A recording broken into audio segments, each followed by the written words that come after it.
আমরা মাখলুক, তিনি খালেক, মালিক, রাযিক, সব তার হাতে। টোটাল কনসেপ্ট খোদার হাতে। পৃথিবীর জমিন চলছে আমার আল্লাহর ইশারায়, সংবিধান চলছে আল্লাহর ইশারায়। আমরা চাইবো তো আল্লাহর কাছে, চাওয়ার মতো। উদউনি আস্তাজিব লাকুম, বান্দা আমার কাছে যা সব দেব আমি। আল্লাহ ছাড়া কেউ দিতে পারবে? এই বলেন দিতে পারবে? আল্লাহর কাছেই তো আমরা চাই। মানুষের কাছে চাওয়া এটা আমাদের খুব ভালো লাগে, কিন্তু আল্লাহর কাছে চাইতে প্রেস্টিজে লাগে, লজ্জা লাগে। মানুষ কাছে চাইছে, আরে আল্লাহ যাকে দিয়েছেন তার থেকে চাইছে কি? আল্লাহ যাকে দিয়েছেন আমরা তার থেকে চাইছি, মানে ভায়া হয়ে পেতে চাই। ডাইরেক্ট খোদার দরবারে চাইতে পারি না, লজ্জা লাগে। খোদার কাছে সাজদা করতে ভালো লাগে। রাসূল বলেন যখন চাইবে উহুদ পাহাড় পরিমাণ, আল্লাহ উহুদ পাহাড়ের থেকেও বেশি দেওয়ার ক্ষমতা রাখেন। আলা কুল্লি শাইইন কাদির, সুবহানাল্লাহ বলেন। সব জিনিস আল্লাহ কাদের, মহাশক্তিমান, পারদর্শী। এক আল্লাহ ছাড়া কোন শক্তির ক্ষমতা নাই আপনাকে যা কিছু দেওয়ার। তিনি একমাত্র দেনেওয়ালা, তিনি হচ্ছেন আমাদের রব, আমাদের আল্লাহ। যদি বলুন সুবহানাল্লাহ। তো আল্লাহর কাছে আমরা চাইছি যখন, দেখবেন দুনিয়ার জন্য বেশি। এই জন্যই তো আখিরাতের মহব্বত নেই। হাত তুলেই বলছে আল্লাহ আমার বাচ্চার কি হবে, আল্লাহ আমার বাপ মার কি হবে। চান না, সমস্যা নেই, একটু কবরের জন্য চাইবেন না। ফেরেশতার প্রশ্নের জবাব দিতে পারবো, আল্লাহ আমার ভয় হচ্ছে। ময়দানে মাহশারে আমার কি হবে বলুন? মিজানের সামনে যখন আমার নেকিটা ওজন করা হবে, আমার কি অবস্থা হবে, এটা এখানেই চাইতে হবে। আর যখনই আপনি বার চাইবেন, তখনই আপনার দেখবেন ওই দুনিয়ার জিন্দেগিতে, আমল জিন্দেগির গুরুত্ব আসবে, আখিরাতের জন্য কিছু কাজের গুরুত্ব আসবে। যে দোকানদারটা অফ টাইমে দোকান খোলে, ওর যদি সংসারের চাপ পড়ে, দেখবেন গুরুত্ব এসে যাবে, গুরুত্ব এসে যাবে। আর যে ছেলেটা রবিবার দিন স্কুলে গিয়ে দরজা ঠোকে, ওর বাপ মা যদি চাপকাতে পারে না একবার ভালো করে, ও কোন দিন স্কুল খোলা সব জেনে যাবে, আর ডিস্টার্ব হবে না। পরিষ্কার রবিবার দিন স্কুল খোলা থাকে, তুমি স্কুল যাবে বেলা 12টার সময়, স্কুলে ঢুকতে দেবে 3টের সময় ছুটি হয় না, তুমি বলবে আমি বাড়ি যাবো। একদিন, দুদিন, 3 দিন, তারপরে কি একটা ছোট কাগজ লিখেছে, একবার টিসি নিয়ে চলে যায় স্কুল থেকে। পরিষ্কার। আল্লাহ তেমনই করবেন, ওই ছেলেটার মতো আপনার অবস্থা করে দেবেন। আল্লাহর জমিন ব্যবহার করবেন, আল্লাহর দেওয়া রিজিক খাবেন, আল্লাহর আইন মানবেন না।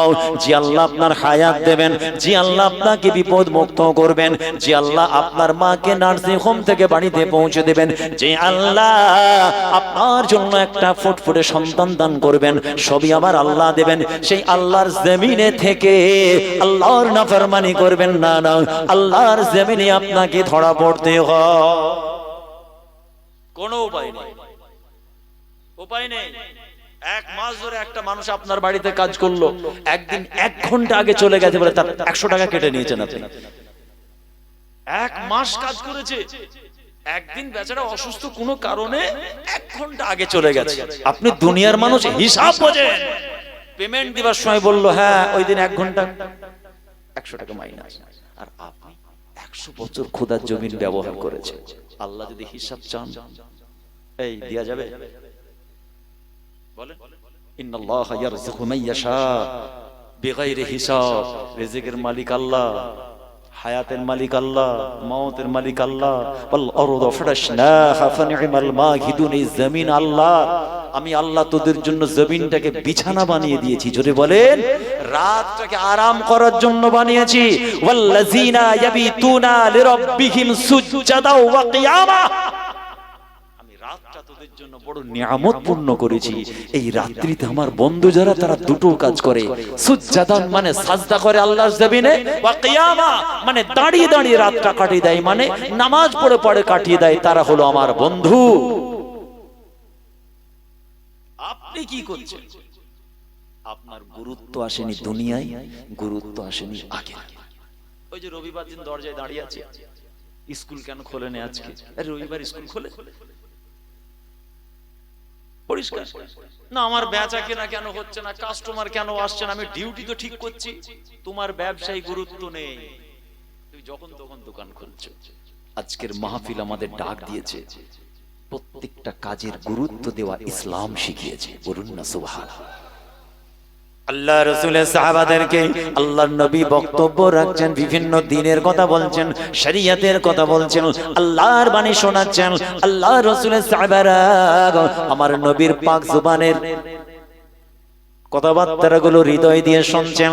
আল্লাহ রাসূলের সাহাবারা আমার নবীর চেহারায় আনোয়ারের দিকে, পাক পবিত্র চেহারার দিকে তাকিয়ে তাকিয়ে তারা হাসতেন, এত খুশি হতেন। কেন না, যে চেহারার দিকে তাকালে তাদের মনের খোদা মিটে যায়। এত গুরুত্ব দিয়ে রাসূলুল্লাহর পাক জবানের কথাগুলো শুনতেন, যেন একটা লাভ যেন নবীর কথা আমাদের ছেড়ে না যায়।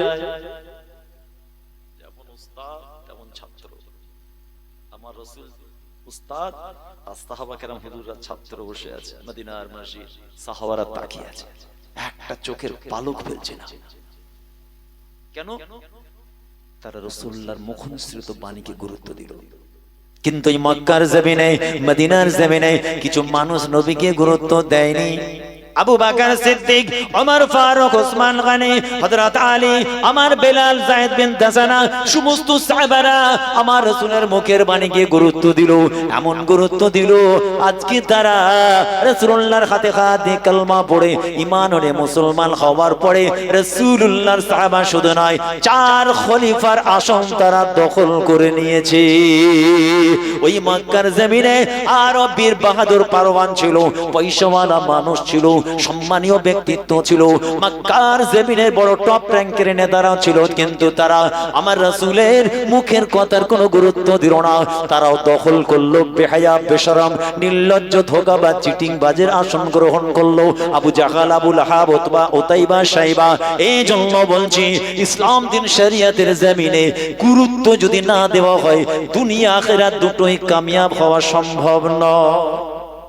রাসূলুল্লাহর ওয়াজ একই ছিল, গুরুত্ব দিয়েছিল আবু বকর সিদ্দিক, ইসলামের প্রথম খলিফা। আর গুরুত্ব দেয়নি আবু জেহেল, মূর্খের পিতা, ইসলামের টপ র‍্যাঙ্কের শত্রু, জাহান্নামী। উতবা, উতাইবা, শাইবা এরাও চেয়ার পেয়েছে, ধোঁকাবাজের চেয়ার, মৃত্যুকে চেয়ার, গাদ্দারের চেয়ার, ইসলামের দুশমনের চেয়ার। বেলালের জন্য রাসূল দোয়া চাইছেন, আল্লাহ আমার বেলালকে আপনি কবুল করে নিন। জোরে বলুন না আমিন।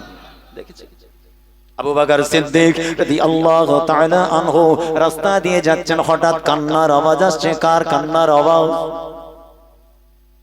আবু বকর সিদ্দিক দাঁড়িয়ে গেলেন, না না না, এটা তো আমার বেলালের কান্নার আওয়াজ। আবু বকর জানে আমার বেলাল, আমি রাসূলুল্লাহকে যেমন মুহাব্বত করি, ভালোবাসি, আমার বেলালও বড় মুহাব্বত করে ভালোবাসে। আমার মনে হয় উমাইয়া বলে বেঈমান মুশরিক কাফেরটা হয়তো আমার বেলালকে কষ্ট দেয়।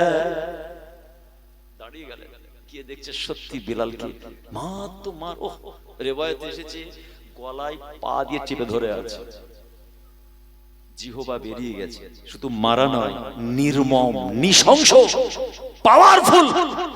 শুধু মার মানে খতরনাক মার। বেলালের জবান থেকে একটাই আওয়াজ বার হয়, আল্লাহ আল্লাহ আল্লাহ লা শারীকা লাক। আমার উমাইয়া মারে, এত মার মারে, মক্কার মানুষেরা দুঃখ পায়, কষ্ট করে। অলিতে গলিতে যখন বেলালকে টেনে খিঁচিয়ে নিয়ে যাওয়া হয়, রাস্তাঘাটের মহিলাগুলো অশ্রুসিক্ত চোখে বলেছিল, ও মক্কার জমিনের সম্মানীয় ব্যক্তিত্ব, ও উমাইয়া তোমার একটা সম্মান ইজ্জত আছে, তুমি মক্কার জমিনের সম্মানীয় ব্যক্তিত্ব, আল্লাহ পাক তোমার কত ইজ্জত সম্মান দিয়েছে, তুমি বড় পয়সাওয়ালা, শাম দেশে ব্যবসা করো, নাম করা ব্যক্তিত্ব। আর বেলালের মতো গরিব, বড় কালো কুৎসিত মানুষটার প্রতি, এই অসহায়ের প্রতি কেন তুমি অত্যাচার করো? এটা তোমার শানের খেলাফ হচ্ছে, তুমি এটা কেন করো? বিশাল তোমার ব্যাপার, বিশাল ব্যক্তিত্ব তুমি সমাজের, মক্কার জমিনে একদম বিশাল ব্যাপার, উচ্চ আসনে তোমার স্থান।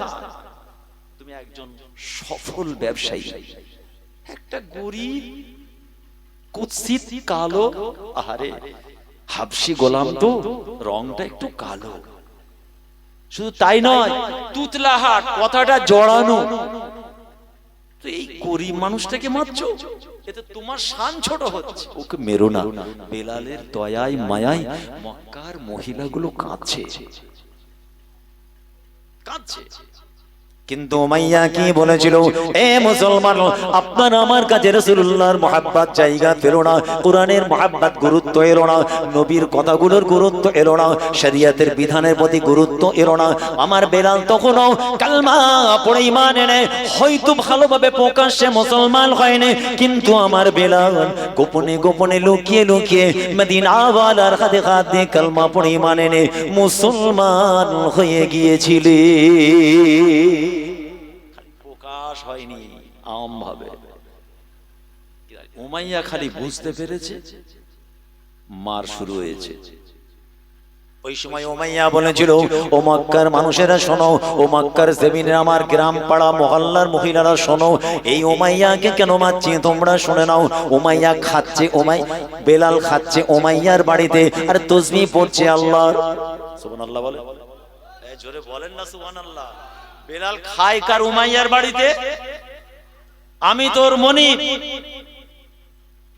আর প্রশংসা করছে আল্লাহর, প্রশংসা করছে আব্দুল্লাহর বেটা নবী মুহাম্মাদের, যে একটা নতুন ধর্ম এনে আমাদের ধর্মকে গালি দেয়, আর সেই মুহাম্মাদকে ভালোবাসে মনে মনে, গোপনে কোরআন পাক তেলাওয়াত করে। একে মেরে মেরে এর ভিতর থেকে আল্লাহর মহব্বত, রাসূলের মহব্বত, কোরআনের মহব্বত ছাড়িয়ে দিল। মারের ওপরে মার, এত মার বেড়েছিল, শেষ পর্যন্ত আমার বেলাল কি বলেছিল, আর মেরো না, কালমা পড়বো না। না না না, বেলালকে যত জোরে মারা হয় আমার বেলালের জুবান থেকে আল্লাহু আকবার আওয়াজটা আরো জোরে জোরে বার হয়। যত জোরে মারছে আল্লাহু আকবার আরো জোরে বলছে। কেন বলছে? বেলালের অন্তরে ইসলামের গুরুত্ব, রাসূলের গুরুত্ব, শরীয়তের গুরুত্ব, দ্বীনের গুরুত্ব, হকের গুরুত্ব, ইনসাফের গুরুত্ব, আদালের গুরুত্ব সবটাই বেলালের অন্তরে ছিল। এই জন্য তার ঈমানি আওয়াজ ছিল, আমার জীবন চলে যাবে, কোরআন রাসূল আল্লাহ ছাড়বো না। জোরে বলে। বেলালকে বলা হচ্ছে, তুমি আল্লাহ ছেড়ে দাও, নবী ছেড়ে দাও, তোমার হাতের দড়ি পায়ের দড়ি করে তোমাকে আজাদ করে দেয়া। প্যারে হাজিরিন, আমার বেলালের জবাবটা শোনেন। বেলাল কি জবাব দিয়েছিল? আমার বেলাল কি বলেছিল, এই উমাইয়া, এ মার আমার পছন্দ নয়, পছন্দ নয়, এই মারটা আমার পছন্দ নয়। এই শুনছেন বেলাল কি বলছে উমাইয়াকে, উমাইয়া তুমি যে মারটা মারছো, এই মারটা আমার পছন্দ নয়। আপনি আমার মনিব, কিন্তু আপনি আমার খালেক নয়, আপনি আমার রাজেক নয়, আপনি আমার মালিক নয়। ও মাইয়া, মার তোমার হয় না, আমার পছন্দ হয় না। তুমি হাতের চাবুকটা আরো মজবুত করে ধরো, তোমার শরীরে যত শক্তি আছে এই শক্তি দিয়ে বেলালের পিঠের উপরে আঘাত করো। তুমি যত জোরে জোরে আমি বেলাল আমার উপরে আঘাত করবে, শুনে রেখে দাও, আমার অন্তরে অন্তঃস্থলে আমার আল্লাহর মহব্বত আরো মজবুত হয়ে যাবে। ও মাইয়া, আরো জোরে জোরে আমার পিঠের চামড়ায় আঘাত করো। তুমি যত জোরে জোরে বেলালকে আঘাত করবে, আমার রাসূলের মহব্বত আমার অন্তরে আরো মজবুত হয়ে যাবে। এটা মার হচ্ছে, এ তো পিঠে হাত বুলানো হচ্ছে। বেলালের পিঠের নরম চামড়া পুড়িয়ে ফেলেছিল, জানেন, গরম আগড়ায় শুইয়ে দেওয়া হয়েছিল, বুকে পাথর চেপে দেওয়া হয়েছিল। শুধু তাই নয়, মক্কার জমিনের উত্তপ্ত বালিকে বেলালকে শুইয়ে পিঠ পুড়িয়ে ফেলা হয়েছিল। কেন? বেলালের কাছে একটা জিনিস পরিষ্কার ছিল, ইসলামের গুরুত্ব ছিল, নবীর গুরুত্ব ছিল, কোরআনের গুরুত্ব ছিল পরিষ্কার। এমন একটা সময় এলো, বেলালের গলায় যখন পা দিয়ে চেপে ধরলো বেয়াদব শয়তানটা, ইসলামের এক নম্বর টপ র‍্যাঙ্কের শত্রুটা, বেলালের জুবান থেকে আর আল্লাহ আল্লাহ বলে আওয়াজটা বার হয় না। গলা দিয়ে চেপে ধরলে আওয়াজ বার হবে কি? বলেন, বার হচ্ছে না। বেলালের চোখটা বন্ধ, বেলাল ঠোঁটটা নাড়তে থাকে। বেলাল যেন কি কথা বলে, কার সঙ্গে কথা বলে, কি কথা বলে, ও দুনিয়ার মানুষ জানো না, জানো না। বার হচ্ছে না, বেলাল কিন্তু ঠোঁট নাড়ছে, কি বলছে? রিওয়ায়াতের মধ্যে এসেছে আবু বকর সিদ্দিক যখন কানে কানে গিয়ে বললেন, ও বেলাল, আমি তোমার ভাই আবু বকর বলছি, না না, তোমাকে যখন এত কষ্ট দেয়, তোমার উপরে যখন এত অত্যাচার হয়, তুমি আওয়াজটা আস্তে করে দাও, আল্লাহ আল্লাহ আওয়াজটা আর জোরে জোরে বলো না। বেলালকে ভালোবেসে মহব্বত করে তোমাকে যখন মারছে, তুমি আল্লাহ আল্লাহ জোরে আস্তে বলো না, যাতে তোমার কষ্ট না হয়। এটা আবু বকর সিদ্দিকীর অন্তরে অন্তঃস্থলে চাহা। এই কথা শোনার সঙ্গে সঙ্গে আমার বেলালের চোখ দিয়ে পানি গড়িয়ে যায়। ও ভাই আবু বকর, মক্কার কোন বেঈমান মুশরিক কাফের যদি এই কথাটা বেলালকে বলতো, দুঃখ হতো না? আপনি আমার ভাই, আপনাকে আমি বড় মহব্বত করে ভালোবাসি, আপনি ভাই আমার আবু বকর, এই কথাটা আপনি আমাকে কেমন করে বললেন? বড় দুঃখ পেলাম আপনার কথায়। কত আলা তাবকার ইশকে রাসূল, কত আলা তাবকার আযম দারাজাত, কষ্ট পেলাম কেন? তাহলে একটা কথা বলছি আপনাকে, শুনুন, আমাকে যতই উমাইয়া কষ্ট দেয় আমার তত ভালো লাগে। সুবহানাল্লাহ বলেন। মানুষকে কষ্ট দিলে ভালো লাগে? এই বলেন না। নবী বলছেন মাজলুমের দোয়া আল্লাহ কবুল করবেন, গ্যারান্টি আছে। তিনটে দোয়া খোদার দরবারে কবুল হয়। একটা মুসাফিরের দোয়া, দুটো মাজলুমের দোয়া, যার উপরে জুলুম হচ্ছে সে যদি আল্লাহর কাছে কিছু চাই কবুল হয়। 3 নম্বর মূল্যবান জায়গা, এটা হচ্ছে বিররুল ওয়ালিদাইন, বাবার প্রতি দয়া মায়া ব্যবহারের কথা আল্লাহ বলেছেন কোরআনে, তাদের সঙ্গে খারাপ ব্যবহার করতে নিষেধ করেছেন আল্লাহ এবং রাসূল বলছেন, ওই বাপ মা যদি কোনো ছেলে মেয়ের জন্য দোয়া চায়, ওই দোয়াটা কবুল হবে, তার গ্যারান্টি আছে। যদি বলেন সুবহানাল্লাহ, গ্যারান্টি আছে দোয়া। বেলাল রাদিয়াল্লাহু তাআলা আনহু আবু বকর সিদ্দিককে বলছেন, অন্য কেউ বললে আমার কষ্ট হতো না, আপনি আমার ভাই, আপনি আমাকে বলছেন এভাবে। আরে আমার বেলাল বলছে, ভাই আবু বকর, তাহলে শুনুন, উমাইয়া যখন আমার উপর অত্যাচার করে, অবিচার করে, এমন একটা সময় আসলো অত্যাচারের পাহাড় বেলালের উপরে চাপিয়ে দিয়েছিল। রিওয়ায়াতে এসেছে কোন এক সময় আবু বকর সিদ্দিক, ওমর ফারুক, উসমান গনি, হযরত আলী রাদিয়াল্লাহু তাআলা আনহুম, সমস্ত সাহাবারা কথা বলতে বলতে একদিন বেলালকে বলছে, ভাই এ বেলাল, কি করে আপনি সম্ভব, এটা আপনার জন্য সম্ভব হলো, এইভাবে আপনাকে কষ্ট দিয়েছে আর আপনি সবর করে আল্লাহ এত বড় ইজ্জত আপনার দিয়েছেন। তখন ওনার জীবনের করুণ কাহিনীটা যখন বলছেন, বলতে বলতে বলছেন, আবু বকর, আপনি সেদিন আমাকে বলেছিলেন আল্লাহ আল্লাহ আওয়াজটা আস্তে করতে, কারণটা জানেন? বেলাল তো ঠোঁটটা নেড়েছিল, দুনিয়ার মানুষ জানে না। উমাইয়া ভেবেছিল বেলালের মনে দয়া এসেছে, মায়া এসেছে, ভয় এসেছে, মৃত্যুর ভয় ওকে বাসা বেঁধেছে, ও এবার বাঁচতে চায়, আল্লাহ আল্লাহ রাসূলকে ছেড়ে দেবে। কিন্তু বেলাল ঠোঁটটা নাড়াচাড়া করে, সে মদিনা ওয়ালার মহাব্বতে আল্লাহর সঙ্গে কথা বলে। জোরে বলুন সুবহানাল্লাহ। ও ভাই আবু বকর, আমার জুবান থেকে যখন আল্লাহ আল্লাহ আওয়াজটা বার হয় না, আমি আমার আল্লাহর দরবারে ফরিয়াদ করি, মাওলা গো, আপনি বেলালের উপরে যেন নারাজ অসন্তুষ্ট হবেন না। আমি আপনাকে বড় মহব্বত করে ভালোবাসি। আমি মদিনাওয়ালা হাবিবি লবিবে তাবিব জনাবে মুহাম্মদ রাসূলুল্লাহকে আমি বেলাল অন্তরের অন্তঃস্থল থেকে বড়ই মহব্বত করি। মাওলা গো, আজকে উমাইয়া আমার গলায় পা দিয়েছে, এই জন্য বিলালের জুবান থেকে আল্লাহ আওয়াজ বার হয় না, আল্লাহ আল্লাহ শব্দ বার হয় না। এই রব্বি আল্লাহ, আপনি আমাকে সবর করার তৌফিক দান করুন, সবরে জামিল ইখতিয়ার করার তৌফিক দান করুন। জীবনের এই রকম শেষ লগ্নে আমি বেলাল আমার পাটা হড়কে যেন না যায়, আমি রাস্তা ছেড়ে না দিই, হেদায়েতের পথ ছেড়ে যেন গায়রিল মাগদুবি আলাইহিম ওয়ালাদ-দাল্লিন আমিন, মাগদুব রাস্তায়, যে রাস্তায় আপনি রাজি নয়, আপনি খুশি নয়, আপনার পছন্দনীয় রাস্তা নয়, শরীয়ত দিনের রাস্তা নয়, হিদায়াতের রাস্তা নয়, বেলাল যেন সেই পথের পথিক না হয়ে যায়। ও ভাই আবু বকর, ওই সময় একটা গায়েবী আওয়াজ আমার কানে এসেছিল, যেটাকে বলা হচ্ছে ইলহাম, শব্দ পেয়েছেন আপনারা? শব্দ পেলেন তো? একটাই আওয়াজ করলাম, দেখাতে পারবেন কেউ?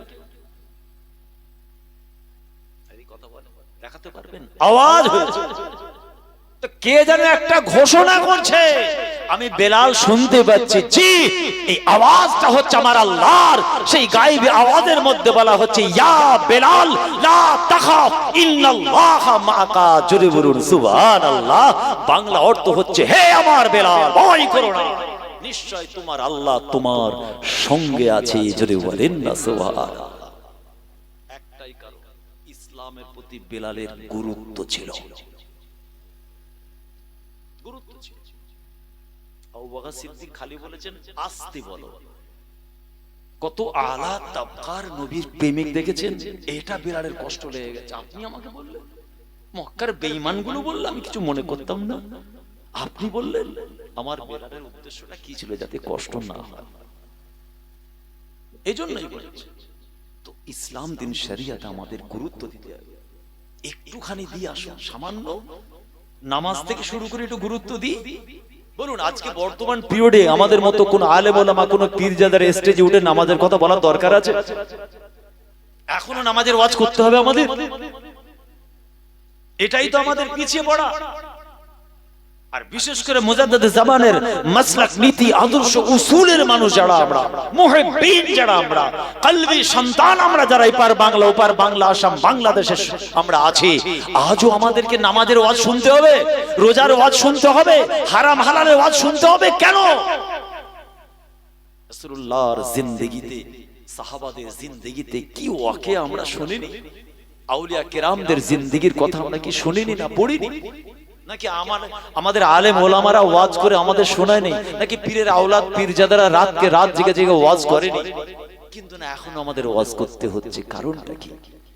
আমাদের আজও গুরুত্ব আসেনি, তাই নামাজের ওয়াজ করতে হচ্ছে। আজকে টোটাল ফ্যামিলি মেম্বার কতজন? 15 জন। নামাজি কজন? একজন। বাড়িওয়ালা মুরব্বী, সে বেচারায় লাঠি ঠুকে ইমাম সাহেবকে তুলছে, চলো নামাজ হবে। বাকি 14 জন সব কটা বেনামাজি। চারটে ছেলে, চারটে ষাঁড়, বেনামাজি, বেরোজগার, মিথ্যুক, হারামখোর, গাঁজাখোর, সুদখোর, সব মুসলমান ফুরফুরা শেখ জিন্দাবাদ করে। দাদা হুজুরের ভক্ত মনি জাতির লজ্জা। দাদা হুজুর কিন্তু তোর মতো ভক্তকে পছন্দ করে না। আমি বলে গেলাম, উইথ কনফিডেন্স বলে গেলাম, সেই বাড়ির ছেলে বলে গেলাম, আমার 5 নানা জান, আমার 5 আওলাদে মুজাদ্দিদ জামান তোমার মতো মাতালকে ভালোবাসে না। মাতলামি ছাড়ো, তওবা করো, সঠিক পথে ফিরে এসো। ফুরফুরা জমিনে আরাম করছেন, জি ইনশাআল্লাহ, সুম্মা ইনশাআল্লাহ, ওয়াল্লাহি বিল্লাহি তাল্লাহি, ফুরফুরা জমিন থেকে পীরের রূহানি নজর ফয়েজ আপনার নসিবে হয়ে যাবে। জোরে বলুন সুবহানাল্লাহ। যেতে হবে না প্রত্যেক জুম্মায় দাদা হুজুরের দরবারে, আমার 5 নানা জানের দরবারে, 5 আওলাদে মুজাদ্দিদ আমার দরবারে যেতে হবে না। নীতি, আদর্শ, উসুল, ওসিয়ত মেনে আপনি ভাতশালায় বসে থাকেন, রুহানি ফয়েজ এখানে বসে বসে পাওয়া যাবে। আল্লাহ আমাদের পীরদের সে শক্তি পাওয়ার দিয়েছেন, আমরা অন্ধ পীর পাইনি। জোরে বলেন না সুবহানাল্লাহ। জি, শুকনা দাদা হুজুরকে ভালোবাসি বললে হবে না, কাজে দেখাতে না আমি আমার নবীকে খুব ভালোবাসি। না না না, তোমার মতো উম্মতকে আমার নবী ভালোবাসে না। যে নবীকে ভালোবাসি বলবে, নবীর সুন্নতের গলায় ছুরি চালাবে। যে রাসূলকে ভালোবাসি বলবে, রাসূলুল্লাহ সুন্নাত, তরিকা, আদেশ নিষেধকে পা মারিয়ে চলবে। নবীকে ভালোবাসি বললে হয়ে গেল। নবীকে ভালোবাসি মানে নবীর আদেশ মানবে, নিষেধ মানবে, তাই তো নাকি? না হুজুর আমি মিষ্টি তো খাই, খাওয়ার পরে হুজুর আমি বাসন তো চেটে খাই, বারহাক সুন্নাতে রাসূল। হুজুর জুমার দিন তো আমি খুশবু লাগাই, নবীর সঙ্গে দুশমনি করে লাগাই, নবীকে মোহাব্বত করি বলেই তো আতরটা লাগাই। আমায় কেউ সালাম দিলে আমি জবাব দিই, বা আমিও মানুষকে দেখলে সালাম দিই। বলুন এগুলো হক না না হক? বারহাক মান আহাব্বা সুন্নতি, নবী বলছেন আমার একটা সুন্নতকে যে ভালোবাসলো, ফাকাদ আহাব্বানি, সেজন্য আমি রাসূলুল্লাহ আমাকে ভালোবাসলো। আমান আহাব্বানি, যে ব্যক্তি আমি রাসূল আমাকে ভালোবাসলো, কানা মাই ফিল জান্নাহ, আমার সঙ্গে তার একসঙ্গে আল্লাহর দয়ার জান্নাত। জোরে বলুন সুবহানাল্লাহ। নবী সুন্নত ছাড়া এইগুলোই আর কিছু নেই। আমার নবী নামাজ পড়তে নিষেধ করেছে, হ্যাঁ আমার নবী রাস্তায় গাঁজা খেয়ে পড়ে থাকতে বলেছে। বলুন গরম পানি খেতে বলেছে? গরম পানি খেয়ে এসে বুড়ো বাপ মাকে মারতে বলেছে? আমার বোনটাকে পিটতে বলেছে? এটা নবীর মহাব্বত? কথা বলছেন না। আমার নবী ওই রকম রাজনীতি করতে বলে যে রাজনীতি করতে গিয়ে বাপ মাকে মারতে হয়, মানুষের প্রতি অত্যাচার করতে হয়, এতিমের মেরে দিতে হয়? বলুন, আমার নবী কি ওই ব্যবসাকে পছন্দ করেন যে ব্যবসায় চিটিংবাজি চলে, ওজনে কম দেওয়া হয়, কোয়ালিটি কোয়ান্টিটি ঠিক নেই, পয়সা ঠিক নেওয়া হয়? কথা কিছু ভুল বলছি নাকি? এটা নবী প্রেম না এটা মুজাদ্দিদে জামান প্রেম? বলুন। আজও আমাদের সমাজের যুবক ছেলেগুলোকে আজও সমাজে দেখতে পাওয়া যায়, মানুষ তাদের দেখে ঘৃণায় মাথা নিচু করে নেয়। আরে এরা হলো ফুরফুরা ভক্ত, এরা হলো নবীর প্রেমিক। দেখো রাস্তার ধারে কালবুনের মতো দাঁড়িয়ে দাঁড়িয়ে ইস্তেঞ্জা বা পেচ্ছাপ করে না, করে দাঁড়িয়ে দাঁড়িয়ে ভদ্রভাবে, মানে কালবুনের মতো করে না। লাভটা কি হবে? এ মুসলমান, 1500 বছর আগে তোমার নবী পাক জুবানে সাহাবাদের সামনে বলেছিলেন, আয় আমার সাহাবারা, খবরদার দাঁড়িয়ে দাঁড়িয়ে ইস্তেঞ্জা বা পেচ্ছাপ করো না, খবরদার কিবলা শরীফের দিকে মুখ করে পেচ্ছাপ করো না। পাক পবিত্র হবে, পেচ্ছাপ করার পরে পানি ব্যবহার করবে। আর লজ্জা শরম একজন মুমিন মুসলমান হিসেবে যেন তোমার মধ্যে থাকে। আজও মুসলমান, আজও পৃথিবীর জমিনে আপনার আমার বাড়ির হাজার হাজার নয় লক্ষ লক্ষ নওজোয়ান আজও তারা রাস্তার ধারে দাঁড়িয়ে দাঁড়িয়ে পেচ্ছাপ করে, কিবলা শরীফের দিকে মুখ করে পেচ্ছাপ করে, পাক পবিত্র হয় না, পেচ্ছাপ করার পরেও পানি নেয় না। 3টে পাপ আর একটা পাপ করে। আপনি যদি তাকে বলেন না না এমন করে দাঁড়িয়ে পেচ্ছাপ করো না, জীবনে কোনোদিন স্বীকার করবে না। এত পেচ্ছাপ করতে গিয়ে 4-4টে গুনাহ আমার বাড়ির হাজার হাজার লক্ষ যুবকের মধ্যে হয়। সামান্য ইস্তেঞ্জা করতে গিয়ে 4টে খতরনাক গুনাহ করে। নবী বলছেন দাঁড়িয়ে পেচ্ছাপ করো না, কিবলার দিকে মুখ করে করো না। দাঁড়িয়েও করে, কোন দিক কিবলা গুরুত্বই দেয় না, কিবলা পেচ্ছাপ করে পানিও নেয় না। 3টে গুনাহ। যদি আপনি তাকে ভালোবেসে বোঝাতে যান, যদি বোঝাতে যান, সে জীবনে স্বীকার করবে না এই কাজটা করেছে। তার মানে 4টে গুনাহ। কি আপনি ইশরাক তাহাজ্জুদ বলছেন, তাসাউফের কথা বলছেন, কি হালকায় জিকিরে ধাক্কা বলছেন?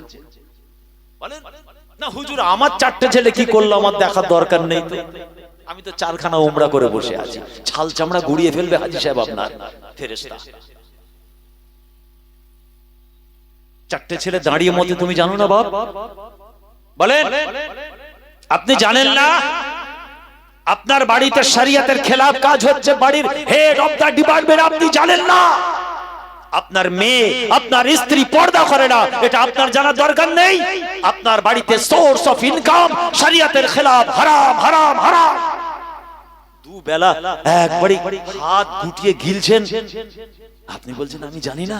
আমি জুম্মার দিন দাদা হুজুরের মাজার, 5 হুজুরের মাজার, বাবাজি তোমার দাদুর মাজার সৈয়দিয়া দরবারে গিয়ে আমি জিয়ারত করে আনি। যেটা খাচ্ছেন ওটা কি হবে আমি জানি না? ফেরেশতা 4 গুণ বাড়াবে পেটানোটা, 4 গুণ। জানি না, জানি না বললেই মান সব জানে। ওর নিজেকে সান্ত্বনা দেয়, ভুল আমার স্ত্রী করেছে, ভুল আমার মেয়েরা করেছে, পাপ আমার ছেলেরা করেছে, আমি তো আল্লাহর ওলি। রেহাই পাওয়া যাবে? এই কথা বলেন। নবী বলছেন চাপকে পশ্চাৎ দেশ লাল করে দিতে বলেছে, হাদিস বলছি। পেট গরমের গল্প বলবো না ইনশাআল্লাহ। চাপকাতে বলেছে আমাদের নবী। যেদিন ছেলেকে চাপকাতে পারবেন বাপ আপনি রেহাই পাবেন, যেদিন মেয়েকে চাপকাতে পারবেন মা ছেলে হিসেবে বলে যাচ্ছি মা তবে আপনার রেহাই, আব্বাজান তবে আপনি রেহাই পাবেন, আপনার ছেলে হিসেবে বলে গেলাম। কেন কথাটা আফতাবের দাদু 14 গোষ্ঠীর নয়, আমার রাসূল বলছেন একটা সময় সব মুখে বলো, শুনছি না, চাপকাও। 3 নম্বর আর মারবে না, অন্তর থেকে ঘৃণা করো, তবে তোমার রেহাই। দিনের শিক্ষা দিতে বলছে, লাকড়ি সে মারো, লাঠি দিয়ে মারতে বলছেন নবী। তারপরে নবী বলছেন আর মারবে না। ছেলে বড় হয়েছে, 4 ছেলের বাপ, ছেলে প্রতিষ্ঠিত হয়েছে, ছেলেটা বিএ ফার্স্ট ইয়ার পড়ছে, এমএসসি করছে, ছেলেটাকে তুমি মারবে না, ওকে খালি দিনের কথাটা বলো, শুনছে না, এখান থেকে ঘৃণা করো, বাবা তুই কোটি টাকা ইনকাম করে, তবে শোন, তোর ওই সোর্স অফ ইনকামটা হারাম খেয়ে আমার 70 বছরের নামাজ, আমার 70 বছরের তাসবিহ, 70 বছরের ফুরফুরা শরীফের জিন্দাবাদ, পীর মাশায়েখদের সঙ্গে সম্পর্কটা তোর ওই হারাম খাবার খেয়ে আমি নষ্ট করব না। তোর খাবারে আমি পেট চাপ করে